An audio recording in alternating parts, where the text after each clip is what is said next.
আজ আমরা পরমাণুর দ্বিতীয় ক্লাসে চলে এসেছি। এখানে আমরা প্রথম যে টপিকটা নিয়ে আলোচনা করব সেটা হচ্ছে কি Bohr's quantum condition from de Broglie hypothesis. De Broglie প্রকল্প থেকে বোরের যে কোয়ান্টাম শর্ত MVR = NH/2π সেই শর্তটি প্রতিষ্ঠা করব। তাহলে কি আমরা যদি ইলেকট্রনের গতিটা দেখি, আমরা ধরে নিলাম কি এটা হচ্ছে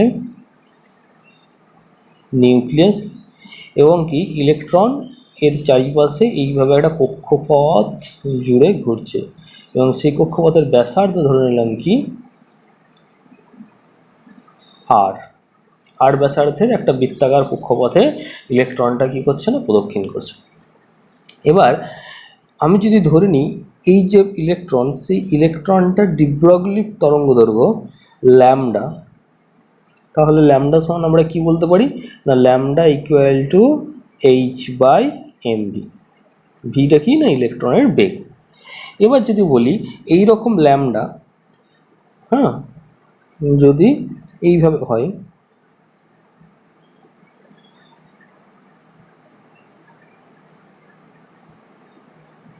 এরকমভাবে যদি ল্যামডাটা থাকে তাহলে ধরে নিলাম কি এই যে পরিধি আছে, এই যে বৃত্তাকার পথের যে পরিধি সেইটা যদি আমি ধরে নিই এই যে ডি ব্রগলির তরঙ্গদৈর্ঘ্য ল্যামডা, সেটার n সংখ্যক ল্যামডা থাকলেই এই টোটাল পরিধিটা কভার করবে। তাহলে আমরা কি বলতে পারি না n × ল্যামডা = এর পরিধি, তাহলে হচ্ছে কি 2πr। বুঝতে পারলাম? আমি ধরে নিলাম কি এই যে এখানে আমি যদি দেখি তাহলে চারটে আঁকতে পেরেছি, এইখান থেকে এই একটা ল্যামডা, এইখান থেকে এই একটা ল্যামডা, এইখান থেকে এই একটা ল্যামডা, আর এইখান থেকে এই একটা ল্যামডা। তাহলে চারটে ল্যামডা নিয়ে কি হয়েছে না এর পরিধিটি কমপ্লিট হয়েছে। তাহলে আমি চারটে যদি হবে তার তো কোনো মানে নেই, যা খুশি হতে পারে। তাই আমি ধরে নিলাম কি n সংখ্যক এরকম ল্যামডা ডি ব্রগলির তরঙ্গদৈর্ঘ্য যুক্ত করে কি হয়েছে না একটা এর পরিধিটি কমপ্লিট হয়েছে। তাহলে আমরা বলতে পারি কি না n ল্যামডা = NH/2π, তাই না? এবার তাহলে এখান থেকে যদি যাই, এখানে যদি ল্যামডার মানটা বসিয়ে দিই তাহলে কি হয়ে যাবে না 2πr, এটা বাঁ পাশে লিখে দিলাম, = n × ল্যামডা মানে হচ্ছে কি h/mv লিখতে পারি। ল্যামডার জায়গায় জাস্ট h/mv মানটা বসিয়ে দিলাম। এবার কি করবো, বা এমভিটা দিয়ে গুণ করে দেবো, 2πটা নিচে নিয়ে চলে আসবে। তাহলে আমরা পেয়ে যাব MVR = NH/2π, যেটা হচ্ছে কি না বোরের কোয়ান্টাইজেশন কন্ডিশন, তাই না? তাহলে খুবই সহজেই আমরা কি করতে পারছি না ডি ব্রগলি যে প্রকল্প আছে, ডি ব্রগলি যে হাইপোথিসিস আছে, সেই হাইপোথিসিস থেকে কাজে লাগিয়ে আমরা বোরের যে কোয়ান্টাম কন্ডিশন, সেই কোয়ান্টাম কন্ডিশনটা খুব সহজেই এস্টাবলিশ করতে পারছি।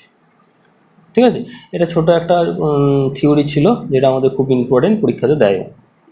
এবার আমরা চলে যাব কি না বোরের যে হাইপোথিসিস, বোরের যে হাইপোথিসিস বলছি, বোরের যে কন্ডিশন বা বোরের যে মডেল, সেই মডেলের কিছু অ্যাপ্লিকেশন, সেই অ্যাপ্লিকেশনকে কাজে লাগিয়ে আমরা কি করব না বই যে কক্ষপথ তার ব্যাসার্ধ নির্ণয় করবো, যেগুলো বলেছিলাম আগের ক্লাসে, ব্যাসার্ধ, বেগ, শক্তি, এই জিনিসগুলো আমরা নির্ণয় করব।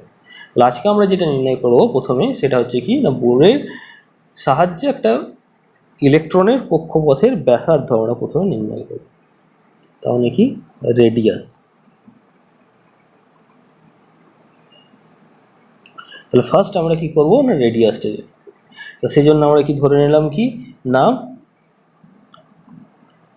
এটা হচ্ছে কি না নিউক্লিয়াস এবং তার চারপাশে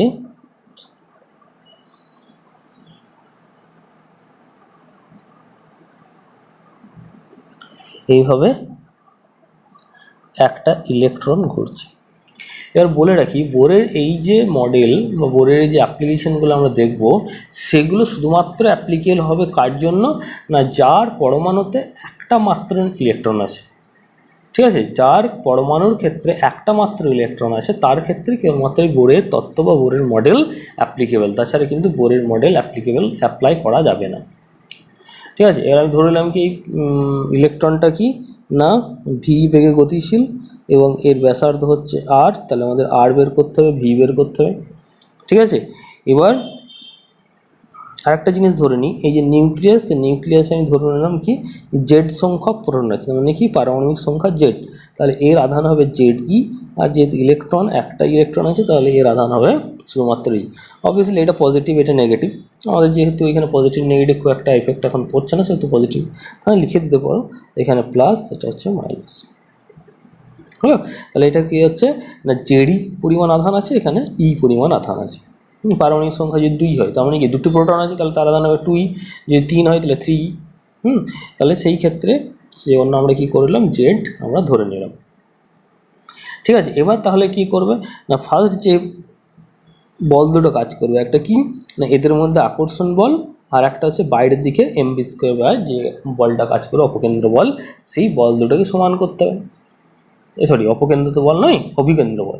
যে অভিকেন্দ্র বল দেবে, অভিকেন্দ্র বল এই দুটো বল সমান করতে হবে, একদিকে হবে অভিকেন্দ্র বল আর একদিকে হবে কি না কুলম্বীয় আকর্ষণ বল।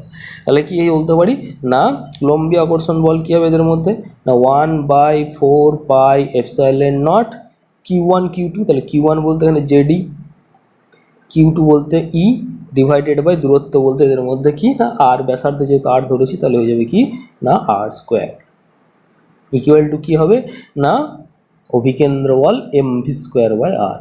তাহলে কী করলাম না এম ভি স্কোয়ার বাই আর। এবার কি আমি যে এই যে কক্ষপথ সেটা কত নম্বর কক্ষপথ আমি জানি না, সেই জন্য আমরা করবো কি নিজের সুবিধার জন্য এটাকে এন নম্বর কক্ষপথ ধরে নেবো। তাহলে কী হবে, এটা জেড এন ধরবো, এটাকে ভি এন ধরবো। ঠিক আছে, তাহলে সুবিধা হবে।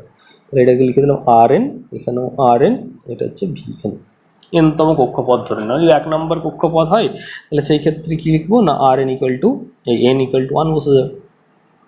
এবার এইখান থেকে কী করবো না ভি স্কোয়ারের ভ্যালুটা আমরা বের করে রাখবো। তাহলে এখান থেকে যদি আমি ভি স্কোয়ারের ভ্যালুটা বের করি তাহলে কত আসবে, জাস্ট এখান থেকে একটা আর এন ক্যান্সেল আউট হয়ে যাচ্ছে আর এমটা চলে আসবে নিচে।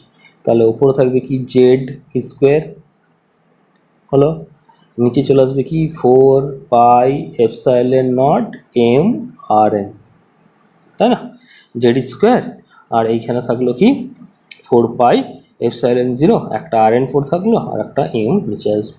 তাহলে এটা কি এটাকে আমি 1 নম্বর ইকুয়েশন দিয়ে রেখে দিলাম।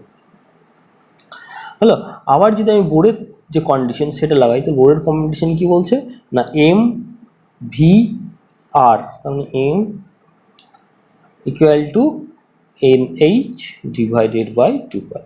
এটা হচ্ছে কি বোরের কন্ডিশন, বোরের যে শর্ত সেই শর্তকে লাগিয়ে আমরা এটা লিখতে পারি। সেখান থেকে যদি ভিএন বের করি তাহলে কী পাবো না ভিএন সমান n h divided by 2 pi m R n. হলো, এইখানে এবার কি 1 নম্বর ইকুয়েশনে যদি দেখি তাহলে 1 নম্বর ইকুয়েশনে কী আছে ভিএন স্কোয়ার আছে। তাহলে এটাকে কী করবো আমি দুদিকে স্কোয়ার করে দেবো। তাহলে এইখান থেকে আমি বলতে পারি কি না ভিএন স্কোয়ার ইকুয়াল টু হয়ে যাবে কি না n square H square divided by 4 pi square M square R N square. এটাকে দিয়ে দিলাম কি না 2 নম্বর ইকুয়েশন। তাহলে এবার কী করবো না 1 নম্বর এবং 2 নম্বর এই দুটো ইকুয়েশনকে কী করবো কম্পেয়ার করে, যেহেতু দুটো ইকুয়েশনের লেফট সাইডে ভিএন স্কোয়ার আছে তাহলে বলতে পারি কি right side also be equal. So তাহলে আমরা দুদিকটা সমান করে দেবো। তাহলে কি পাবো না Z square divided by 4 pi epsilon naught M R N equal to N square H square divided by 4 pi square M square R N square. কী করে না কম্পেয়ারিং দ্য ইকুয়েশন 1 and 2, 1 এবং 2 নম্বর সমীকরণ তুলনা করে পাই the right hand side will be also same. So z square divided by 4 pi epsilon 0 m r n equal to n square h square divided by 4 pi square m square r n square. ঠিক আছে, এবার এখান থেকে আর N এর মান কীভাবে পাবো, এবার যদি দেখি তাহলে কিছু কিছু টার্ম কেটে যাবে। কীরকম কাটবে, যেমন এইদিকে 4 কাটছে, একটা পাই কেটে যাবে, আর কি কাটবে একটা এম কাটবে, একটা আর কাটবে। তাহলে আর এন সমান কি আসছে না আর এন সমান হয়ে যাচ্ছে কি এপসাইলন 0টা উপরে চলে গেল, তাহলে epsilon 0 n square H square divided by এখানে একটা পাই এম পড়ে আছে পাই এম জেড স্কোয়ার। তাহলে এইটা হচ্ছে কি না আর এন এর মান। হলো epsilon zero n square H square divided by pi m z square. ঠিক আছে, এবার যদি আমরা দেখি এপসাইলন জিরো কি না, যে শূন্য মাধ্যমে তড়িৎ ভেদ্যতা, তার মান কনস্ট্যান্ট, এইচ প্ল্যাঙ্কের ধ্রুবক মান কনস্ট্যান্ট, পাই কনস্ট্যান্ট, এম হচ্ছে ইলেকট্রনের ভর কনস্ট্যান্ট, জেড যেরকম হবে সেটা কনস্ট্যান্ট বলতে পারি না আমরা এখন, আর ই হচ্ছে ইলেকট্রনের আধান, সেটা হচ্ছে কনস্ট্যান্ট। তাহলে এটাকে আমরা অনেকটা এইভাবে বলতে পারি কি না, আর এন ইকুয়াল টু কনস্ট্যান্টগুলোকে একদিকে লিখে দেবো, তাহলে কী হবে epsilon zero h square divided by pi m square into n square by z. এবার আমরা যদি এই ভ্যালুগুলো পুট করি তাহলে আমরা কি পাবো না,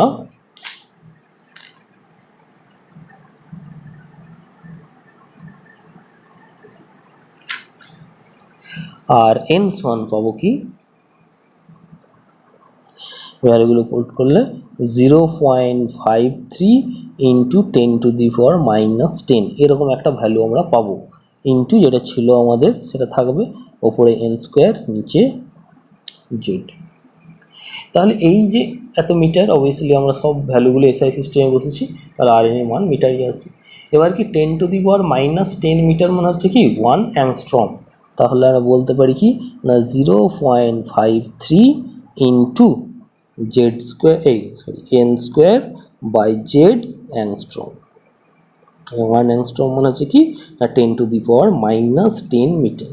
তাহলে এই একটা ইকুয়েশন আমরা পেলাম। তাহলে আমরা যখন নিউমেরিক্যাল প্রবলেম ডিল করব তখন আমাদের এই ইকুয়েশনটা দিয়ে খুব সহজেই আমরা যে কোনো ব্যাসার্ধের যে কোনো কক্ষপথের ব্যাসার্ধ আমরা ইজিলি মেজার করতে পারবো। ঠিক আছে, এন এর কি নাম্বার অফ, যদি বলে 1 নম্বর কক্ষপথ তাহলে n = 1, 2 নম্বর কক্ষপথ বলে n = 2। এবারে জেডটা আমাদের কখন ভ্যারি হবে, এই যে বোর্ডের অ্যাপ্লিকেশন সেটা কার কার ক্ষেত্রে অ্যাপ্লিকেবল হবে, একটা হতে পারে হাইড্রোজেনের ক্ষেত্রে। হাইড্রোজেনের ক্ষেত্রে কী হয়ে যাবে না জেড = 1 আমরা জানি। হিলিয়াম, হিলিয়ামে তো দুটো ইলেকট্রন আছে, তাহলে হিলিয়ামের ক্ষেত্রে ডাইরেক্ট অ্যাপ্লিকেবল হবে না। সেক্ষেত্রে যদি আমরা হিলিয়াম প্লাস নিই তার মানে কি একটা ইলেকট্রন বেরিয়ে গিয়েছে, তখন ইলেকট্রন একটা হয়ে যাবে, সেই ক্ষেত্রে আমাদের অ্যাপ্লিকেবল হবে। কিন্তু সেই ক্ষেত্রে জেড = 2, কারণ নিউক্লিয়াসে যে প্রোটন আছে সেটা দুটোই আছে, ইলেকট্রন একটা বের করে দিয়েছি কিন্তু নিউক্লিয়াসে যে দুটো প্রোটন আছে, তাহলে জেড = 2 হবে। আর কি লিথিয়াম ডবল প্লাস যদি দেখি, কারণ কি লিথিয়ামের টোটাল 3টে ইলেকট্রন আছে, তাহলে আমি যদি দুটো ইলেকট্রনকে বের করে দিই তাহলে লিথিয়াম ডবল প্লাস হয়ে গেল, তাহলে সেই ক্ষেত্রেও কিন্তু বোরের তত্ত্ব অ্যাপ্লিকেবল হবে। তাহলে সেই ক্ষেত্রে জেড = হয়ে যাবে কি না 3। তাহলে মেনলি আমাদের কি হবে না এই তিনটেই আমাদের থাকবে, এই তিনটে বাদ দিয়ে আর শুধুমাত্র একটা ইলেকট্রন পসিবল নয়। তাহলে হাইড্রোজেনের ক্ষেত্রে পসিবল হবে জেড = 1 হবে তখন, হিলিয়াম প্লাসের ক্ষেত্রে জেড = 2 এবং লিথিয়াম ডবল প্লাসের ক্ষেত্রে জেড = 3 বসে। ঠিক আছে, এবার যদি শুধুমাত্র হাইড্রোজেন বলি তাহলে কী হলো আর এন ফর H2 যদি আমরা লিখি তাহলে আমরা বলতে পারি কিনা জেড = 1 হয়ে যাচ্ছে না 0.53 ইন্টু এন স্কোয়ার অ্যাংস্ট্রম। হলো, যদি আমরা হিলিয়াম প্লাসের কথা বলি তাহলে কী হয়ে যাবে আর এন হিলিয়াম প্লাস, সেই ক্ষেত্রে কী হয়ে যাবে না 0.53 divided by 2 n square angstrom. হলো, এবার আর এন লিথিয়াম ডবল প্লাসের ক্ষেত্রে যদি বলি তাহলে সেই ক্ষেত্রে কী হয়ে যাবে না 0.53 divided by 3 into n square angstrom. হলো, এবার এইভাবে আমাদের নানা রকম সলিউশনগুলো দেয়। ঠিক আছে, এখান থেকে যদি আমরা দেখি, আমরা যদি হাইড্রোজেনের 1 নম্বর কক্ষপথ ধরি, আর তাই না, হাইড্রোজেনের যদি 1 নম্বর কক্ষপথ ধরি তাহলে তার ব্যাসার্ধ কত হয়ে যাবে না R1 ফর হাইড্রোজেন = হয়ে যাবে 0.53। তাহলে এইভাবে নানা রকম কম্পেয়ার করবে, হয়তো বলে দিল কি হাইড্রোজেনের 2 নম্বর কক্ষপথের সাথে লিথিয়াম 3 নম্বর কক্ষপথের ব্যাসার্ধের রেশিও বের করো, তাহলে আমরা ডাইরেক্ট এই ফর্মুলা ইউজ করে দুটো ব্যাসার্ধ বের করে রেশিওটা বের করে নিতে পারবো। আমাদের আগের এই ইকুয়েশনটা সেক্ষেত্রে আমাদের লাগবে না, কিন্তু এই ইকুয়েশনটা মনে রাখতে পারলে ভালো। কিন্তু কারণ কি না অনেক ক্ষেত্রে আমাদের এমন অঙ্ক দিয়ে দেয় সেক্ষেত্রে হয়তো এই ইকুয়েশনটা লেগে গেল, তখন মনে রাখতে পারলেই আমাদের সুবিধা। Epsilon 0 n² h² divided by pi m z square. এবার যদি আমাদের বলে ভেলোসিটি বের করো, তাহলে ভেলোসিটি আমরা কি করব না, এই যে ভিএন এর মানটা বেরিয়েছিল আমাদের এইখানে 2 নম্বর ইকুয়েশনে, সেই 2 নম্বর ইকুয়েশনে যদি 2 নম্বর ইকুয়েশনের ঠিক আগের স্টেপে, এখানে তো স্কোয়ার করে নিয়েছিলাম, স্কোয়ার করার ঠিক আগের স্টেপটাতে যদি চলে যাই, তাহলে এইখানে যদি আর এন এর ভ্যালুটা আমরা পুট করি, তাহলে কিন্তু আমরা ভিএন এর ভ্যালুটা পেয়ে যাব। ঠিক আছে, তাহলে আর ভিএন আমরা পেয়েছিলাম কি না, ভিএন আমরা পেয়েছিলাম কি না এন এইচ, ওপরে ছিল আমাদের এন এইচ, আর নিচে কি ছিল না 2 পাই এম আর, 2 পাই এম আর এন, তাই না?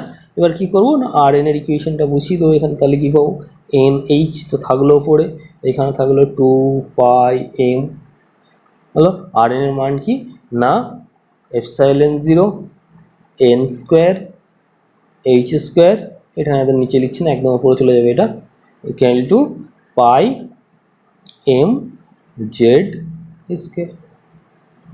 তাহলে কি কি ক্যান্সেল আউট হলো, এখানে যদি দেখি পাই পাই ক্যান্সেল আউট হলো, এম এম ক্যান্সেল আউট হলো, আর কিছু ক্যান্সেল আউট হয়ে যায়, আর কিছু ক্যান্সেল আউট হয়নি, তাহলে উপরে থাকলো কি না এন এইচ জেড স্কোয়ার, আর নিচে থাকলো কি না 2 এপসাইলন 0, একটা এন ক্যান্সেল আউট হয়ে যাবে,